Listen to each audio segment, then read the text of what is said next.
Y para el tema del petróleo, ¿no?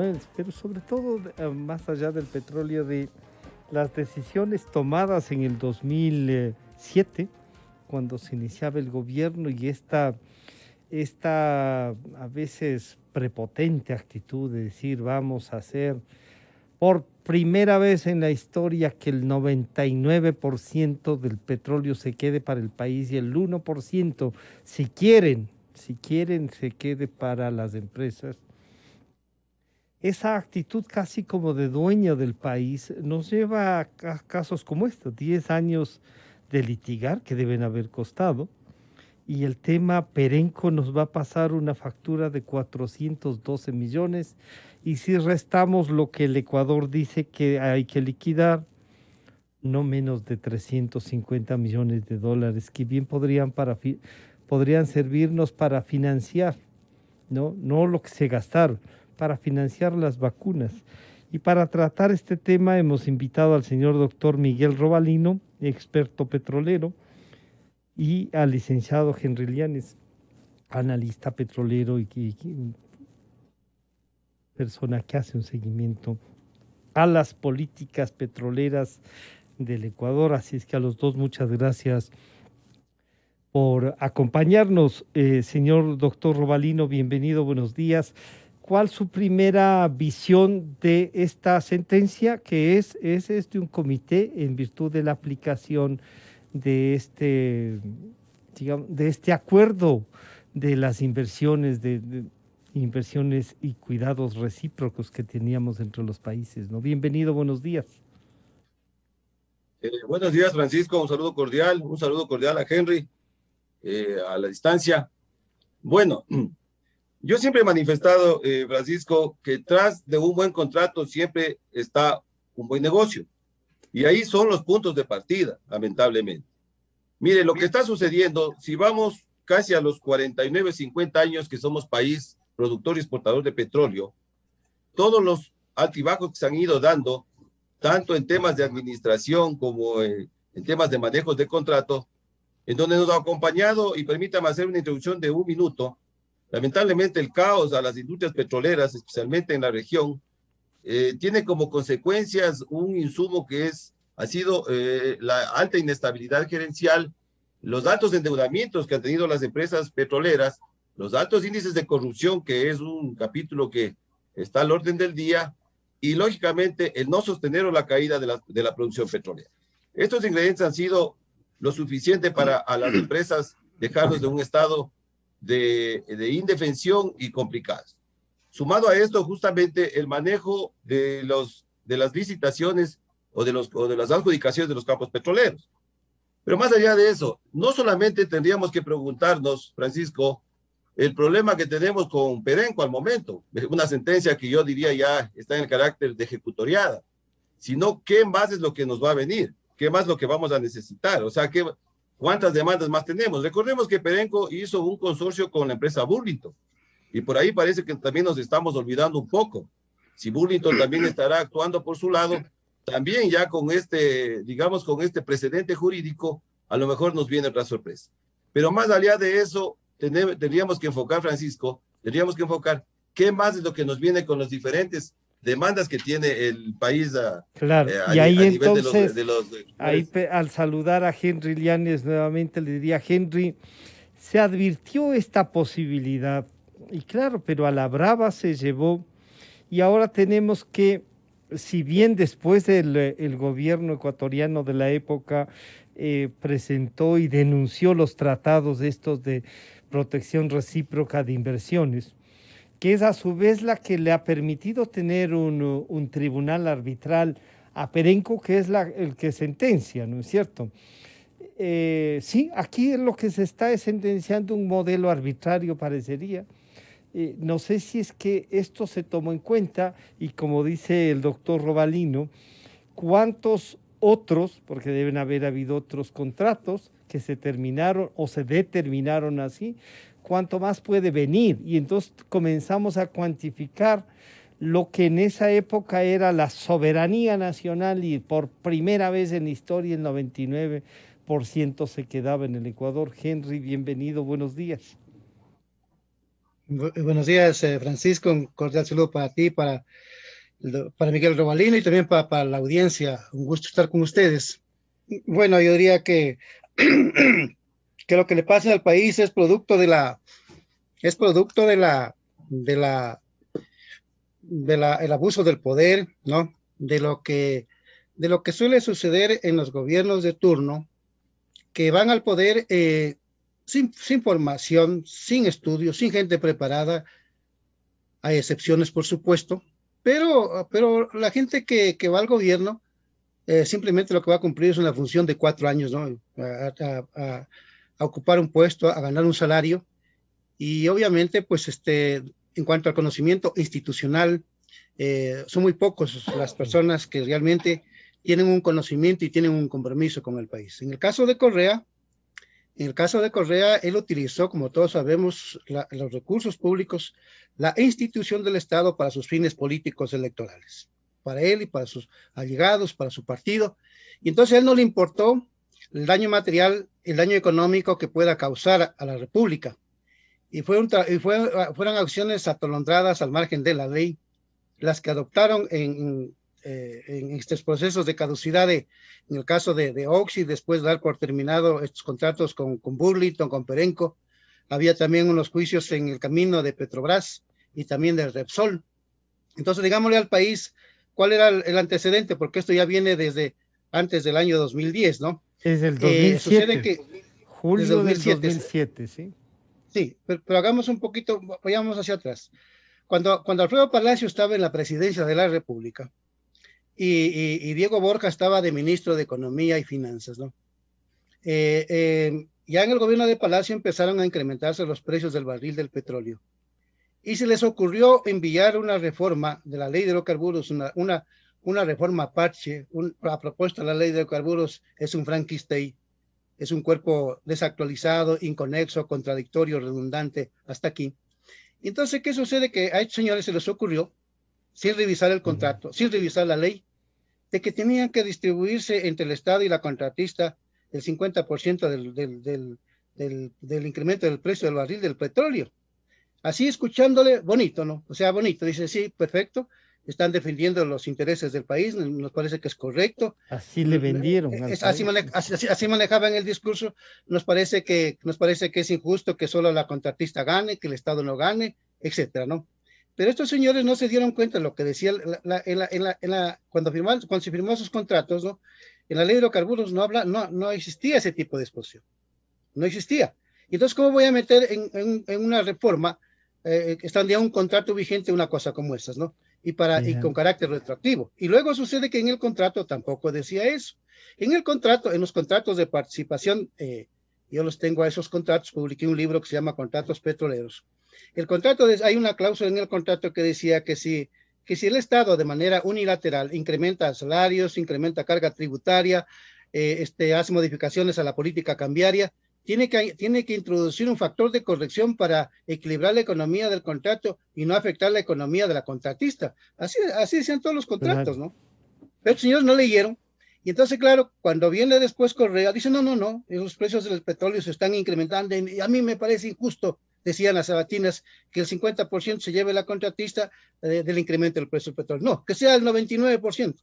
Y las masas aplaudían, ¿no? En la sabatina las masas se ponían eufóricas. La primera vez que un gobierno del Ecuador la soberanía desde la época nacional republicana viene, sí, y dice, y las masas se levantaban, ¿no? Solo recibían pues una voz y un monólogo puesto en una tarifa sin que las masas puedan reaccionar por desconocimiento además, ¿no? Y entonces, claro, se les ocurrió poner eso. Y entonces ahí viene el problema de Burlington, ahí viene el problema de Perenco y de otras contratistas. Y ahí, perdón, sí Henry, yo quisiera consultarle al señor doctor Robalino que él decía que sí causó dificultades algunas cosas a las empresas petroleras, que no hay entonces esta relación de equilibrio que debe existir. Y él decía además que todo contrato tiene un negocio.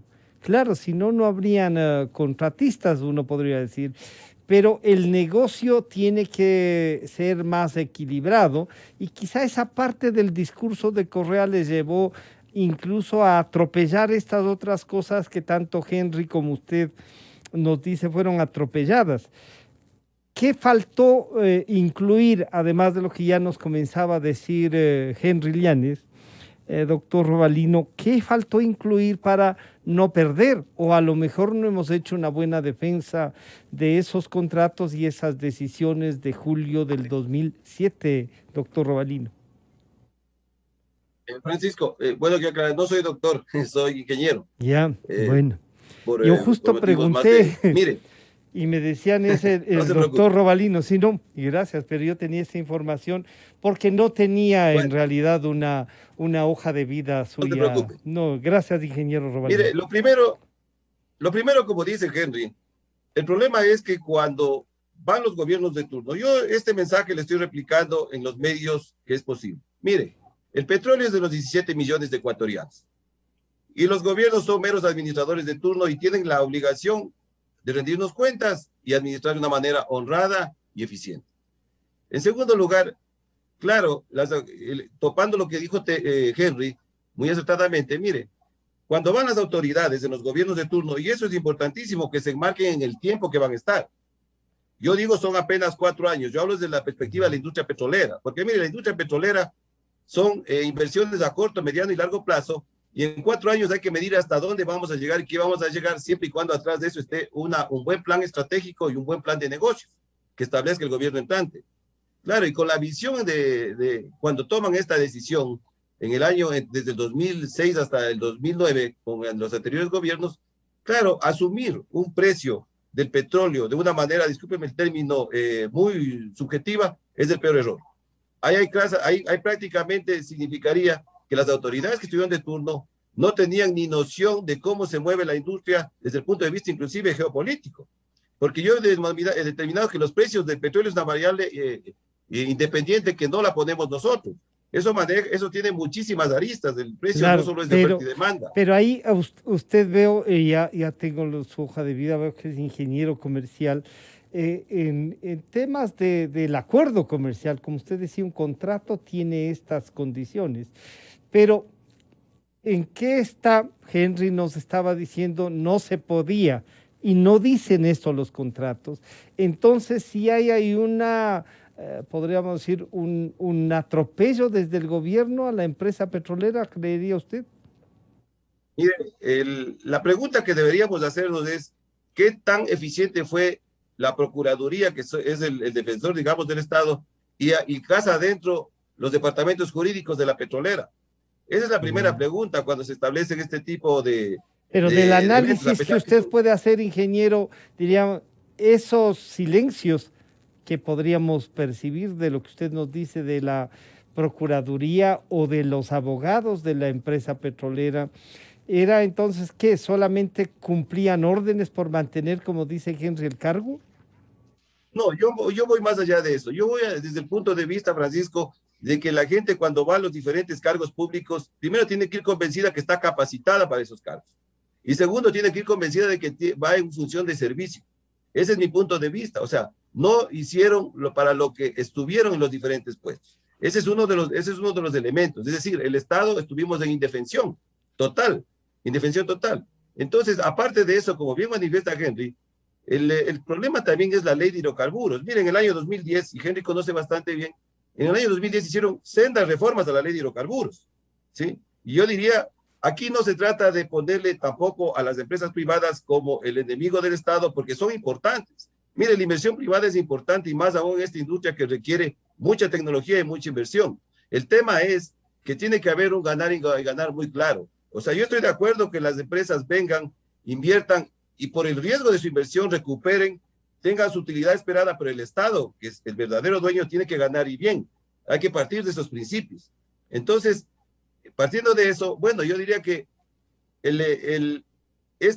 la situación que al momento está dada y que lo estamos viviendo, y que bueno, yo entendería que inclusive en pronunciamiento del presidente, donde él lógicamente acepta que tiene que honrar, llamémosle, este compromiso, esta deuda, por una lógica razón. Más que una deuda, o sea, es una sentencia. Se está creando los escenarios. Es una sentencia. Una sentencia, sí. Una sentencia que lo obliga al Estado ecuatoriano por no haber trabajado bien lo que ustedes han dicho, estos contratos que no tenían previsto estas nuevas fórmulas, ¿no? Permítame ir donde Henry y preguntarle a Henry. El señor ingeniero Robalino dice, no actuaron ni la Procuraduría ni los abogados de la empresa petrolera ecuatoriana, digamos, ¿no es cierto? ¿En qué parte se basaron entonces exclusivamente en el decreto ejecutivo porque le vino al gusto al señor Correa? Pero tú decías una cosa, hubo una reforma cuando ya sintieron que esto podía crecer y que nada menos que el economista Diego Borja, que ministro de Economía de Palacios, fue también presidente del Banco Central y ministro coordinador de Economía del señor Correa. O sea que ahí había una continuidad de visiones, dirías tú, Henry. Sí, sin duda. Y además, digamos, es de que sucede que estos funcionarios tienen hoy a su favor una ley que nunca se puso en vigencia, una ley del juicio de repetición, porque habría que imponerles si estuviera vigente, las disposiciones y las sanciones que estipule una ley de juicio de repetición. Y eso es urgente con una ley de esas, porque a futuro, entonces primero a los gobiernos, a los partidos políticos se les va a obligar a que los funcionarios públicos a ese nivel tengan conocimiento de la gestión pública y tengan conocimiento de las políticas públicas, ¿no? Y una política pública es para cada una de las áreas del Estado ecuatoriano, de la sociedad ecuatoriana. Una cosa es manejar petróleos y que la gente tiene que estar especializada en eso, y otra cosa es manejar la minería metálica o las telecomunicaciones o el sector eléctrico. Son áreas distintas. Entonces los gobiernos a futuro, una ley así, estarían obligados a llevar a gente especializada, a gente con requisitos de probidad y idoneidad. Y entonces, esta gente que ha llegado al Estado, como digo,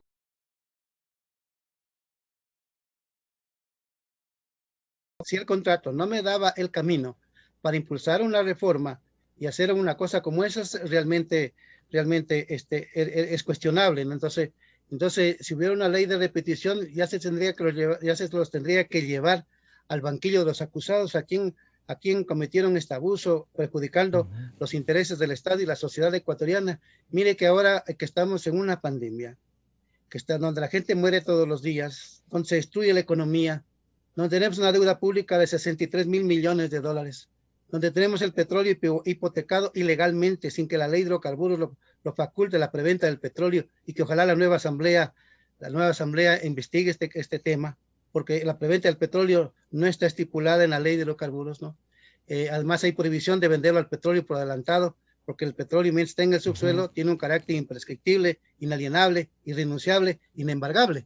Y entonces sucede que ¿cómo se les va a ocurrir ir por esa vía? Yo tengo un libro de contratos petroleros, y yo lo que le he aconsejado a los gobiernos es que hagan un seguimiento sistemático de la ejecución del contrato, porque lamentablemente hay compañías petroleras que no han cumplido el contrato y han cometido violaciones del contrato.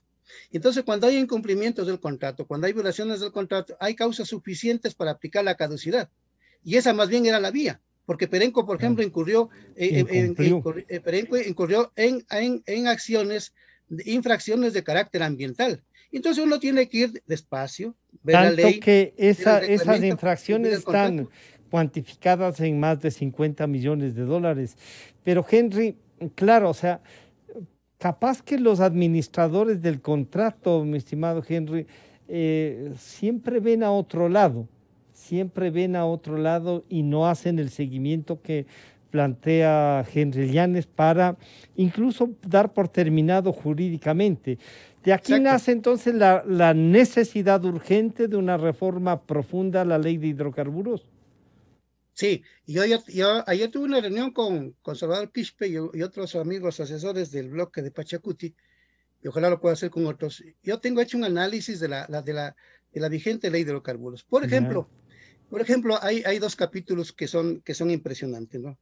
Los ingresos del Estado dice que se recibe por regalías petroleras, por primas de entrada. Estas imposiciones son insignificantes, pero la ley dice: el Estado recibirá los ingresos por regalías petroleras, derechos superficiarios, aportes en obras de compensación, etcétera, ¿no?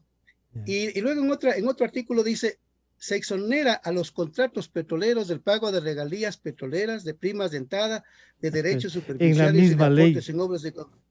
En la misma ley. Sí. Y entonces, ¿qué sucede? Y todo esto está en Sucres. Está en Sucres, Francisco. Aquí tengo la ley. No sé si la ves. Está suficientemente estudiado. Y está en Sucres. ¿No? Hay varios artículos que todos los ingresos están en Sucres. Entonces yo me pregunto, si las compañías a través del contrato de participación de prestación de servicios y campos marginales no están exoneradas de esas imposiciones, ¿de dónde recibe el Estado los ingresos petroleros? De acuerdo a la ley, de ninguna parte, ¿eh? De ninguna parte. Cuando los ingresos petroleros deberían estar determinados en la ley por la explotación directa que realiza la empresa estatal. Pero esa afirmación podría también tener dificultades, ingeniero Robalino, cuando dice Henry, no recibe de ninguna parte, y uno dice, bueno, ¿y el presupuesto general del Estado a qué se refiere cuando dice ingresa esto por venta de hidrocarburos, sale esto por la compra de los hidrocarburos, ¿no es cierto? O sea, y en ese equilibrio queda, y ahí se ve todavía la dependencia de ingresos. Si bien Henry nos plantea que hay que hacer una reforma profunda, además nos demuestra, dice, fíjense cómo está la ley, que tiene todavía cálculos en sucres, ¿no es cierto? Eso está atrasado, pero no hay entonces una empresa petrolera nacional que logre controlar a la relación esta con las empresas privadas. Se hace al vaivén de quien llega al gobierno, ingeniero. Mire, Francisco, la industria petrolera tiene 5 tiempos, le llamo yo. Primero, nosotros tenemos un primer tiempo que es la parte técnica, que definitivamente la parte técnica, de hecho tenemos una buena capacidad técnica en el país, pero de requerir un poco más tenemos que apoyarnos con las empresas grandes y con experiencia.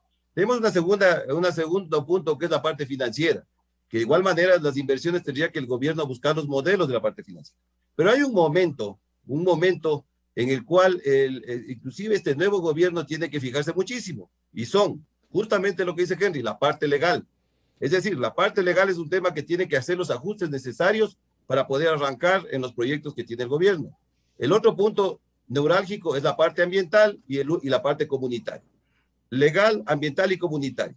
Entonces, regresando a la parte legal, tal como manifiesta Henry, en realidad, o sea, mire, la ley de hidrocarburos tiene muchas incoherencias, sí. Donde ha llegado a tal punto que... La que acaba de señalar Henry, se cobrará estos impuestos y se libera de estos impuestos, es una tomadura de mire, pelo, ¿no? Y Henry debe conocer también, en el año 2010, en la ley de hidrocarburos, primero se creó la Secretaría de Hidrocarburos, que es un tema mire, hace años la petrolera tenía su propia unidad de contratos petroleras o de contratación petrolera. Yo he manifestado que esa fase debería regresar nuevamente a la ley, porque por propia sinergia debe funcionar. Es decir, la corresponsabilidad tiene que irse desde la alta gerencia de la nueva petrolera. Claro, eso funcionaba antes. Ahora, cuando le llevaron a la Secretaría de Hidrocarburos, la razón, bueno, técnicas yo pienso que no fueron. ¿Qué es lo que pasa? Lo que estamos viendo. Se firman las adjudicaciones, se firman los contratos y lógicamente le mandan a que ejecute la administración y la administración especialmente y la operación de campos a la petrolera. Es decir, le mandan, se puede decir, el problema entre comillas. Y otras incoherencias que igual tiene la ley de hidrocarburos, donde son juez y parte. Como bien dice Henry, hay una cláusula donde se puede dar la caducidad por temas ambientales, es verdad. Pero ¿quién juzga? El mismo que prácticamente la misma Secretaría de Hidrocarburos. Bueno, pero hay una contradicción. ingeniero, pero no hay más que una contradicción. Lo que pasa es que no habría, digamos, la suficiente libertad para claro, tomarla. Pero en la autoridad petrolera firma el contrato y tiene que hacer el seguimiento. Y en ese hacer el seguimiento, esa autoridad petrolera, llámese como se llame, tiene las atribuciones para dar por terminado el contrato. Si lo que vemos es que no ha habido ni la autoridad ni la voluntad, ahí parece que pesaban otras cosas y no necesariamente la aplicación de la ley. esta que incluso nos resulta contradictoria, ingeniero. Sí, eso le digo, o sea, el tema, inclusive digamos, la propia misión de cada una de las instituciones está en una contradicción vana, porque si bien es cierto, la misión de la Secretaría de Hidrocarburos es que producir petróleo, sacar petróleo, extraer petróleo, y a la vez tienen el otro lado el sancionar, yo no sé en qué punto pueden encontrarse, ¿sí? Entonces, bueno, ese es como un ejemplo. Ahora el tema es que yo estoy muy de acuerdo, se tiene que comenzar con la ley de hidrocarburos haciendo una reforma, pero sustancial para tener la base jurídica y de ahí, lógicamente, caminar a las otras fases que he determinado, sendos arreglos en la parte ambiental y en la parte comunitaria. Si no, no va a haber punto de arranque para los proyectos del nuevo gobierno. Y claro, ahí entonces, Henry, la reforma que planteas y que además ya has iniciado contactos políticos en la Asamblea, donde va a ser, nos llevará, claro, esta está hecha de un montón de retazos la ley que tenemos, ¿no? Ya vamos viendo parches por un lado, pero además esos momentos en los que se han enviado reformas se sienten que son muy dirigidos al negocio de ese día, de ese año en el que estaban. Esta debe ser, no sé, a lo mejor, claro, el ingeniero Robalino dice a veces son juez y parte, y sí, un administrador del contrato es eso, es juez y parte, se administra bien y ve que no hay cumplimiento, debe dar por terminado. Y después hay otras etapas, pero sí, en un principio yo sí creo que ahí está la opción del seguimiento que has planteado tú a los contratos. Pero con Perenco nos pasó entonces estrictamente el incumplimiento del contrato por la parte nuestra, pese a tener otros incumplimientos por Perenco. Sí, el incumplimiento del contrato por parte del Estado de haber impulsado una reforma que no estaba vigente a la firma del contrato con Perenco. Entonces No Perenco estaba tenía previsto razón, que igual se que podrá reformar, digamos. exacto. Entonces, exacto, no había una cláusula que diga muy bien, si se incrementasen los precios del barril del petróleo, entonces y se incluirá un factor de ajuste a efectos de que entonces las partes reciban el beneficio de ese incremento del barril del petróleo. Y también eso incluido en el contrato, tampoco, entonces no hubiese habido ningún conflicto. Pero aquí quiero también hacer un análisis comparativo. Mire lo que significa tener un contrato serio, bien hecho, que sucedió, por ejemplo, con la compañía Texaco. Con la compañía Texaco tuvimos un contrato de 20 años. Yo fui asistente del gerente del CEPE en el año 81, 82, ¿no? 82. Entonces, se llegaban los informes de Texaco, era un consorcio. Ese es el único contrato que le ha generado réditos económicos al Ecuador, el resto no. Y el resto no, y estoy dispuesto a debatir con cualquiera de los señores de las petroleras para demostrarles que el resto no. Más bien ha sido perjudicial todos los contratos, ¿no? Por eso es que hay que hacer una nueva ley de hidrocarburos y tomar como referencia el contrato del consorcio. ¿Qué sucede con el consorcio? Nunca se produjo un conflicto como estos, porque al frente de Texaco había un hombre serio que a veces coincidíamos y a veces teníamos discrepancias, me refiero con René Bucarán, que no está con nosotros. Pero era un hombre que manejaba de manera correcta la gerencia de la contratista, ¿no? Y por el lado de CEPE y por el lado del Estado tenían que cumplir las obligaciones del contrato. Allí había un comité de administración del contrato, un comité multidisciplinario que tenía que hacer seguimiento, que tenía que hacer evaluación, que tenía que hacer recomendaciones respecto de la ejecución del contrato. Entonces, ese era un trabajo del día a día. Luego, el organismo de control era la Dirección Nacional de Hidrocarburos, que hoy se llama Agencia de Regulación y Control Hidrocarburífero. Y el rol está en tenerle a esta dependencia, bajo la égida del ministro de hidrocarburos, de petróleo, de recursos naturales no renovables, ¿no? ¿Cómo se va a tener a un organismo de control bajo las órdenes de un ejecutor que es el ministro? Porque el ministro ejecuta políticas y es sujeto de evaluación y de control, también el ministro. Entonces lo que nosotros estamos proponiendo es de que debe haber una superintendencia. Otra más, te van a decir, Henry, otra más. Ya no hay dónde más, no hay ni siquiera edificios para poner otra. No, es que es la cambiarle misma. de denominación. Sí, cambiarle de denominación. Darle más bien mayor fuerza política, mayor fuerza jurídica. mayor fuerza, exacto, que es la misma Dirección Nacional de Hidrocarburos, la misma agencia. Se transforma en. Exacto, y tiene que ser separado. Ya, porque el mercado de los hidrocarburos es un mercado de carácter nacional, es el principal rubro de producción de la economía nacional. ¿Y cómo puede tener una simple oficina de organismo de control y dependiendo del ministro? No puede ser. Entonces, por ejemplo, en ese análisis comparativo con Texaco, nunca se produjeron este tipo de controversias para ir a un tribunal arbitral. Pero ¿qué sucede? Que hoy tenemos 22 compañías que operan en la región amazónica y quiero alertarle al país que todos los juicios que le imputan al Estado o que levantan en contra del Estado o que impulsan contra el Estado los pierde. ¿Por qué los pierde?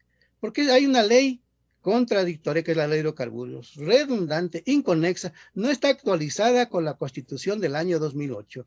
Los pierde adentro y los pierde afuera. Afuera todos los arbitrajes internacionales los ha perdido, porque está mal hecha la ley y porque están mal hechos los contratos. Y entonces los abogados de las empresas internacionales, que son abogados de 15, de 20, de 25 años, de 30 años de estabilidad en la gestión de las empresas, no son como los abogados de acá o los funcionarios de acá, que ha habido acá casos en el Ecuador que el gerente ha durado un mes. Ya no está con nosotros, el ministro. El fallecimiento del señor José Augusto Briones, claro, que falleció, es que estuvo menos de un mes en el cargo. Casi un mes. Y frente a uno de la petrolera que está 30 años. Ese de la petrolera tiene 3, 4, 5 PhDs frente al ministro que no sabe nada. ¿Ya? Entonces sucede que a nivel internacional, todos los juicios los ha perdido el Estado ecuatoriano. Los pierde adentro y los pierde afuera. ¿Por qué? Pero la razón es que no tenemos buenos abogados o que incumplimos y no aplicamos la ley cuando se debe.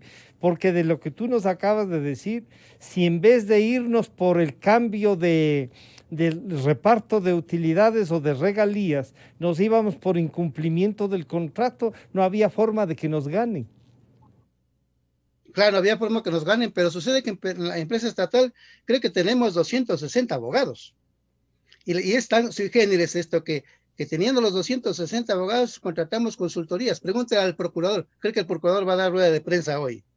¿Ya? Pregúntale al procurador, el procurador ha pagado a estudios, el Estado ecuatoriano ha pagado además. Pero ya para la defensa defensa internacional. Pero lo que estamos diciendo es que si los que están ahí, como decía el ingeniero Robalino, los que están ahí, y entonces, ingeniero Robalino, usted también ha pasado por la empresa petrolera, por lo que veo, ¿qué están haciendo?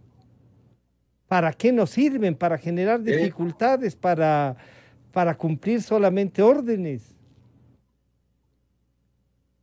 Sí, mire, Francisco, yo entendería que uno de los problemas de inicio es el diseño de la empresa. Ya. Y justamente ese es otro tema sumamente importante.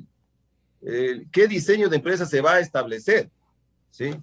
Bueno, yo siempre he dicho que hay que copiar los buenos ejemplos y hay que pegarse a los buenos ejemplos, a los buenos modelos. Tendrá sus falencias, pero en todo caso es lo que funciona y los resultados son los mandatorios. Entonces, con un diseño de empresa, mire, donde yo he llamado el 80-20, que significa 80% operativa y 20% administrativa, debe partirse de un diseño de empresa así. Y claro, el nuevo modelo que inclusive el presidente Lazo ha propuesto, como es de uno parecido, yo digo parecido porque nada puede ser igual al de Ecopetrol de Colombia, bueno, son alternativas que de alguna manera lo que yo voy es a los resultados que ha dado. No es nada más. Porque al tener un diseño de empresa muy bien establecido y procesos bien establecidos, no se van a dar estos problemas. Es decir, todos funcionan, ¿sí? Funcionan las áreas jurídicas, funcionan las áreas técnicas, funcionan las áreas administrativas. Y los resultados finales son los que en definitiva mandarán. Pero ahí hay un problema. La injerencia política, que es la que siempre ha estado al orden del día de estas empresas, son las que bloquean prácticamente. Entonces yo he dicho igual, los políticos tienen que entender que estas son empresas, como lo ha dicho Henry, que se manejan de una manera técnica y con una visión empresarial. Entonces estas injerencias políticas tienen que salir totalmente de la industria, porque mire, estas empresas en el mundo se crean para generar riqueza. Lo que pasa es que la administración, ingeniero, de la cosa pública tiene que ver con las políticas públicas y con una propuesta política de gobierno. No se puede, entonces habría que elegir a técnicos a que administren el Estado y no a políticos. Ahí permítame discrepar entonces, porque si la política deja de estar y solamente se vuelve técnica, entonces no hace falta la democracia, sino ingenieros expertos. No, ahí la aclaro, Francisco. Sí, No, claro. no es el punto de vista ese, definitivamente. Yo lo que quiero decir es que si es, como usted bien dice, son políticas públicas que tienen que realizar la empresa, pero tiene que darse un insumo, yo llamo un insumo, Técnico. donde el Estado definitivamente tiene que establecer el control al 100%, ¿sí? Pero yo lo que estoy diciendo es que la visión interna de la compañía y la misión interna de la compañía tiene que ir con otro prospecto. Es más, Yeah. mire, ahorita la industria petrolera ha entrado a una era muy diferente. Ahora ya no son solo las empresas de producir petróleo y gas, sino también son las encargadas de producir energías renovables, que yo las he denominado son las nuevas empresas de multienergía. Entonces hemos entrado a una nueva era donde tenemos que reestructurar urgentemente todo de la mano de un buen programa de transición energética para avanzar, porque si no nos vamos a quedar prácticamente estancados en el tiempo. Y después ni tenemos siquiera ejemplos nos muy va a claros. servir el petróleo, incluso lo que ¿Perdón? nos queda. Digo, y si después de esto ni siquiera el petróleo nos puede servir porque nos van a poder cobrar, como dicen algunos, por producir ese petróleo. Y claro, ya no somos los beneficiarios de algo que podría ayudarnos a desarrollarnos como sociedad, ¿no? Sí, mire, el tema de inclusive de cuánto, o la pregunta que siempre está al orden del día, de cuánto tiempo más nos acompañará el petróleo. Bueno, yo puedo manifestar que todavía el petróleo va a tener un espacio importante De en el años. mundo y en las economías, especialmente en la del país.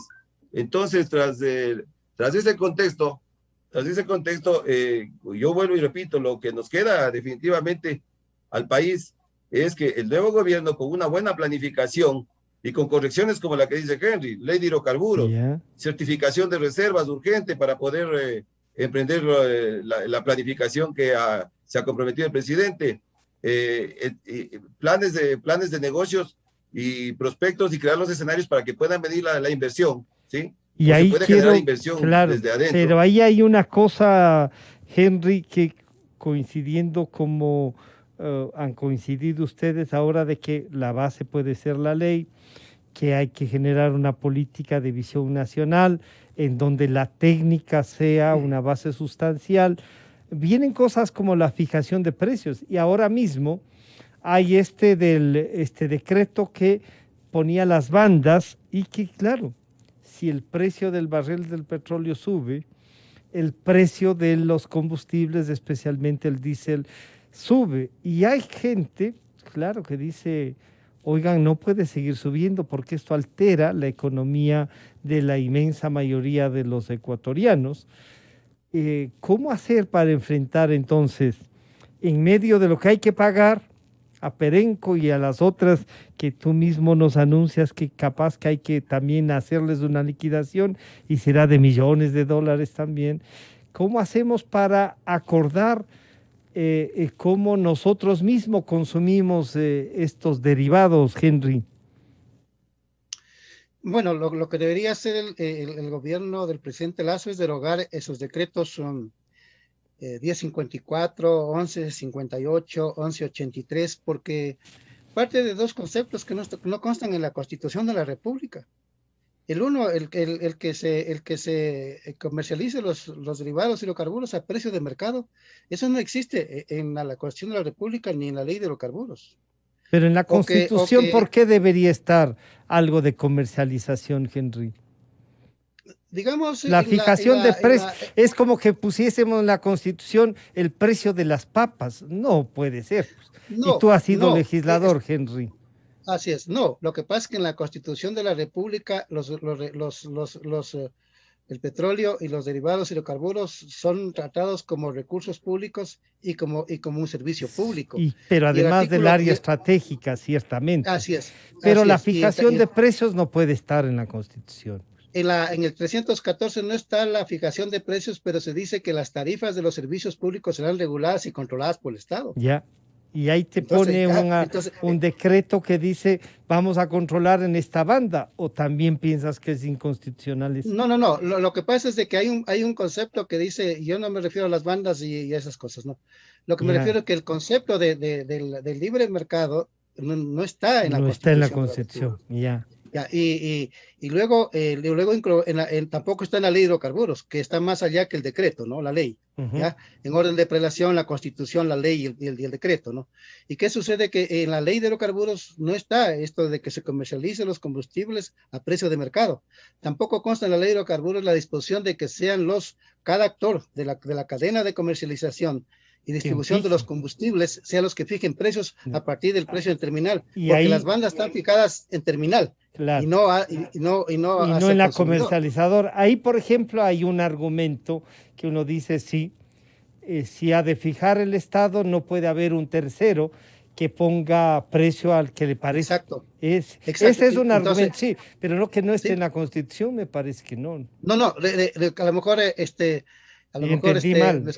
me entendiste mal, ¿no? Yo lo Ya, que estoy diciendo es que la Constitución habla que un servicio público, como el caso de los hidrocarburos, están regulados y deben ser regulados y controlados por el Estado. ya, ahí esa parte Entonces, sí. Y si asoma un tercero fijando precios, ya, ahí sí no ya, hay ya, cómo. ya, Ya ahí se daña. distorsiona, Sí, sí, ahí distorsiona, distorsiona todo, sí. claro, distorsión. Y entonces, Francisco, la recomendación al presidente Lazo es Es de que haya derogar es derogar e y impulsar un nuevo fijar decreto. precio. Claro, y fijar un nuevo decreto. Mira, Francisco, Ya. que yo soy un estudioso porque a mí el tema petrolero y el tema del seguro, a mí me apasiona, Los esas temas áreas sociales estratégicas, has hecho el sí, seguimiento, claro. sí, a mí me apasiona, ¿no? Y entonces, ¿qué sucede? Hasta el año 94, los precios de los hidrocarburos se los definía en función de 4 parámetros, ¿no? El uno era el precio del barril del petróleo. Segundo, el costo de refinación del barril del petróleo. Lo tercero, el transporte y almacenamiento de los hidrocarburos. El cuarto, la comercialización de los hidrocarburos. Y el quinto, lo que son los ingresos tributarios. Así se define. Y sexto, una utilidad razonable. Esos eran los parámetros correctos de fijación de precio. Y si estamos hoy, por ejemplo, en el mes de junio, se tomaba Ya. como referencia los precios de mayo para ponerlos en junio. Y se hacía cualquier ajuste en el mes de junio, ¿no? ¿Qué sucede? Que a partir de 1994, nosotros teníamos en CEPE un abogado muy prestigioso y muy respetable, muy querido, un hombre muy culto. Me refiero al doctor Jorge Andrade Novoa. El doctor Jorge Andrade Ya. Novoa, los parámetros que yo los pongo, los tengo en un libro que lo publiqué, que se llama La riqueza petrolera. Y entonces dice, pero sucede que a partir de 1994 se generó, dice él en las palabras de él, se generó toda una distorsión, porque los precios de los derivados de los hidrocarburos se les empezó a fijar en función de las necesidades del mercado, ¿ah? Y no en función de los costos de producción y de comercialización. Y ahí Entonces hay viene, una distorsión, claro, dice él. pero ahí viene entonces, y Claro, hay una pregunta muy importante al ingeniero Robalino, y ahí sí, pues es un ingeniero comercial además. En esto que nos recuerda Henry de cómo se fijan los precios, alguna gente podría decir, oigan, pero la fijación de los derivados es cuestión de ver cuánto nos cuesta importar, cuánto cuesta la comercialización y cómo fija el Estado ese exacto, precio, sí. ¿no es cierto? Así es. Entonces, este momento, si Henry dice, y hay otros también expertos petroleros que dicen hay que derogar esos decretos porque por bandas no se deben, pero habrá entonces que fijar un precio y el precio es mayor al que estaba. Se debería quedar en el precio que está fijado actual, que es consecuencia de las bandas y por lo tanto de estos cálculos variables, ingeniero Robalino. Mire, Francisco, los subsidios por historia han sido decisiones políticas, más no técnicas ni económicas. Uh-huh. Y los subsidios tienen fecha de caducidad. Mire, Estados Unidos, por ejemplo. Estados Unidos tienen establecidos subsidios a la parte de agricultura, a la parte de educación, a diferentes áreas que, si bien es cierto, no estamos hablando de la industria petrolera, pero son áreas que son parte de la economía. El Y ejemplo aún como así tienen fechas subsidios de son, caducidad. claro, los subsidios tienen esas Claro, características. ejemplo como subsidio. Mire, ahora vamos a la realidad, ¿no? Un poco aquí al país. La primera pregunta que tenemos que hacernos es, ¿realmente el subsidio a quién beneficia? ¿Sí? ¿A quién beneficia? Y poniéndose en esa posición de quiénes son los mayores beneficiarios de los subsidios, bueno, es muy sencillo, es muy sencillo. Esto beneficia a los grandes grupos que ejecutan el contrabando de combustibles, ¿sí? Ejecutan inclusive a segmentos de mercado económicos que tienen la capacidad de pagar. Entonces, claro, cuando establecieron este sistema de bandas el año anterior, el gobierno anterior, lógicamente, como son decisiones que no son planificadas, y ese es el problema, si no son decisiones que se las toma de última hora, sin una planificación, bueno, por último, debieron haber establecido este sistema de bandas, pero con un programa de focalización o compensación, para poder ir digamos, igualando la situación. Porque mire, compensación es significado de cambio de actitud. Entonces, claro, ahora el tema también es, y Henry tiene muy bien los números, cuánto es lo que le cuesta al Estado los subsidios por año, ¿sí? Que si bien es cierto, el año anterior el gobierno saliente manifestó que con una lógica, discúlpeme el término, ilógica, al decir que los subsidios bajaron en el tema de salida de dineros, lógicamente porque estuvimos confinados, ¿no? Pero no más no, porque en realidad usted diría entonces que el consumo fue el que bajó, no fue que bajaron el subsidio en sí. Así es. En proporción fue el consumo el que bajó. Pero regresando al tema. Entonces, bueno, ahora, la situación actual como está dada, hay varios puntos de vista y respetables, porque así tiene que ser, ¿sí? Pero bueno, ¿cuánto ha costado hasta aquí llegar?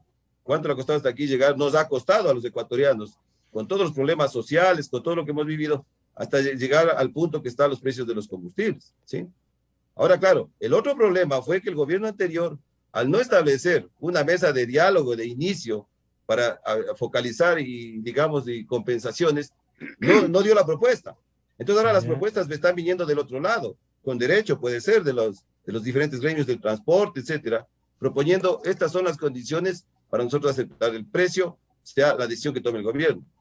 Entonces, claro, la pregunta tendría que irse más allá, o sea, ¿qué es lo que tendría que hacer el gobierno a corto y mediano plazo? Yo hablo de mediano plazo porque 4 años realmente es el plazo que tiene el gobierno para dejar establecido, sea cualquier política energética, cualquier política en precios de combustibles, etc. Entonces, partiendo de eso, partiendo de esa temática, yo diría que lo que se debería hacer, desde mi punto de vista personal, es dar un punto de partida con negociaciones desde donde se está establecido. Claro. La parte, si es que es legal o ilegal, lógicamente eso determinará los juristas, pero yo voy al punto de la negociación. Pero es correcto entonces, Henry, el ingeniero Robalino dice, podemos partir desde una negociación, pero yo decía, para partir de esta negociación, parecería que estos decretos nos ayudaron a fijar un precio real que va en una banda y en donde habrá que congelarlos, porque si no, ¿cómo se fijan, Henry? A ver, yo quiero dar también los siguientes datos. El Ecuador importa actualmente más del 60% de las gasolinas. Importa más del 70% en el diésel, 75%. En el gas aporta el 88% para abastecer el mercado nacional. Importamos todo eso. Entonces, las importaciones son 4.000 millones, ¿no?, de dólares. Sí, 4.000, 5.000 millones de dólares. Entonces, eso es un desangre económico y eso es responsabilidad de los gobiernos, porque si el Ecuador hubiese tenido una visión grande, mira que de la petroquímica hoy se generan, de acuerdo a los ingenieros químicos especializados en petróleos, se generan 4.000 productos del petróleo. El Ecuador ni siquiera los productos básicos, y siendo un país petrolero, ni siquiera eso no puede procesar el petróleo y abastecer con producción nacional el mercado nacional. Imagínense. Entonces, ¿qué sucede? Que nosotros desde la participación ciudadana es una cosa sencilla y bajo un concepto muy claro, sociológicamente. Porque el tema de los hidrocarburos, si bien generan energía, son vitales para la economía y generan divisas, pero también tienen un fuerte impacto social.